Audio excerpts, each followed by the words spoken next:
Hey, Blue Table fans, boy, do I got an extra special treat for you today. This is a Warhound Titan by Games Workshop, playable in their game Warhammer 40K.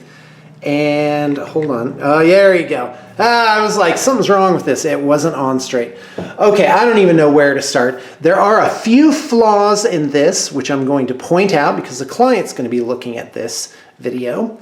And so they're just things that we need to finish and maybe get some input on them before I plow ahead. Anyway, the carapace has all of this wonderful detailing work, and that is, I still don't know how to say it, it's trompe de l'oeil, trick of the oil, and so all these scarification and stuff is actually painted on. In fact, you see it really on this piece here.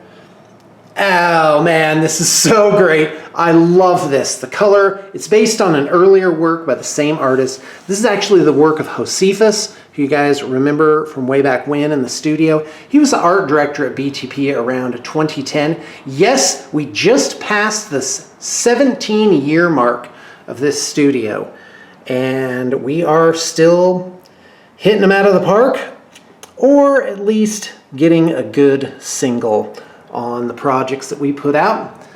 All right, so first off, this is custom work here, Dark Angels iconography that's been put on there, and that is three-dimensional. It looks really good. Same back here with this, and on the front, and on this side, and on the back here. So this piece, guys, this is really something extra special. Let's look at some of the basic areas. Tons of detail on this. I am pretty stoked about it. Okay, check this out. Let's lift this up. Come on now. Ba-ba. So first off, I think the lights in here should be done. They're fine like this, but I just think this could have more detail put on it. The interior is detailed and looking nice. And the cockpit up front. There's actually a door here. Just such a great piece. Oh, man, Games Workshop has come such a long way, and they're doing so great since the 90s. Oh, man, good job, guys. We also made these banners that hang off the arms and the groinal area.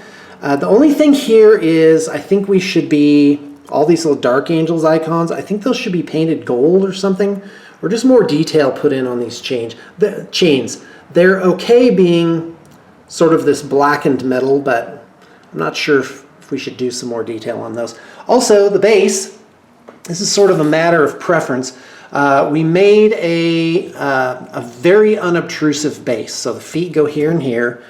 We have put some detail on it. I think it needs more. I think it needs like maybe a little bit of wreckage, some barbed wire, and that would make a low key base, which is great for actual play in the game.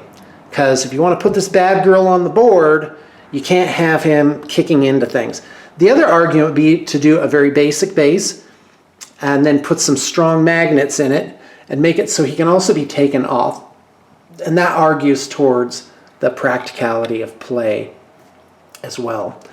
Or we could also just completely ditch this base, or maybe just do a basic paint job on it and do a proper display base, which would be probably about a 10-inch round on it. And of course we can build up ruins and things like that on it. Let's see if I can just gently move this guy around.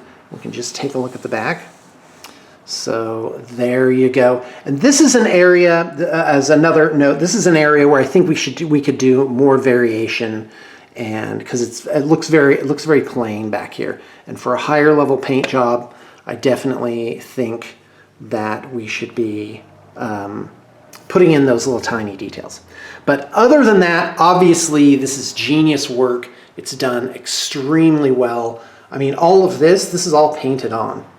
That's just crazy. And there you go. All right, thanks for tuning in. And I know you got your inspiration for the day.